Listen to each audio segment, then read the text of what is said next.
Telugu flame YouTube channel ఇప్పుడే subscribe చేసుకోండి.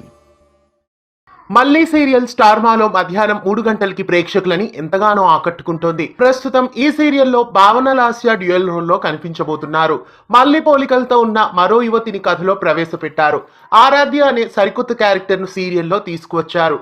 మళ్ళీ లోయలో పడిపోవడం, ఆ తర్వాత మళ్ళీ కూతురు ఆరాధ్య ఆశ్రమానికి చేరడం ఇదంతా కథలో జరిగింది. ఆశ్రమానికి కొత్తగా వచ్చిన పాపకి ఆరాధ్య మల్లిక అనే పేరు పెడుతుంది. మళ్ళీ కూతురికి మల్లిక అని ఆరాధ్య పేరు పెట్టిన తర్వాత ఓ ప్రమాదంలో ఆరాధ్య చనిపోబోతోంది. కాకపోతే ప్రమాదం జరగక ముందే ఆరాధ్య జరిగే యాక్సిడెంట్ గురించి ఆమెకి తెలుస్తుందేమో అని అనిపిస్తోంది. ప్రోమో ప్రకారం చూస్తే ఆరాధ్యకి భవిష్యత్తు ముందే తెలిసినట్లు, యాక్సిడెంట్ జరగబోతుందని ముందే తెలిసినట్లు చూపించారు. కాకపోతే యాక్సిడెంట్ జరిగే కారులో ఆరాధ్య వెళ్తుందా లేదా ఆ కారులో ఆరాధ్య ఉండదా, బాంబు పెట్టడం వలన ఆ కారు పేరిపోవడంతో ఆరాధ్య కూడా చనిపోయింది అనుకుంటారో మిస్టరీగా ఉంది.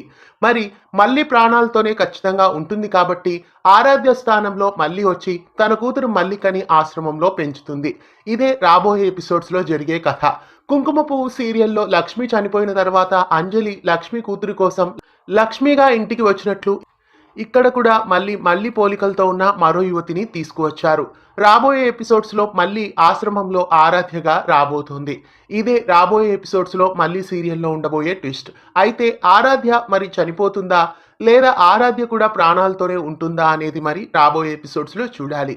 మళ్ళీ సీరియల్లో వచ్చిన ట్విస్ట్ మీకెలా అనిపించింది? ఆరాధ్య మళ్ళీ ఇద్దరు ప్రాణాలతోనే ఉంటారా లేదా ఎవరు ప్రాణాలతో ఉంటారు, ఎవరు చనిపోయి ఉంటారు, మీరేమనుకుంటున్నారో కామెంట్స్లో తెలియజేయండి. ఇలాంటి మరెన్నో ఆసక్తికరమైన అప్డేట్స్ మీ వరకు రావడానికి ఛానల్ని సబ్స్క్రైబ్ చేసి గంట కొట్టేయండి. తెలుగు ఫ్లేమ్ యూట్యూబ్ ఛానల్ ఇప్పుడే సబ్స్క్రైబ్ చేసుకోండి.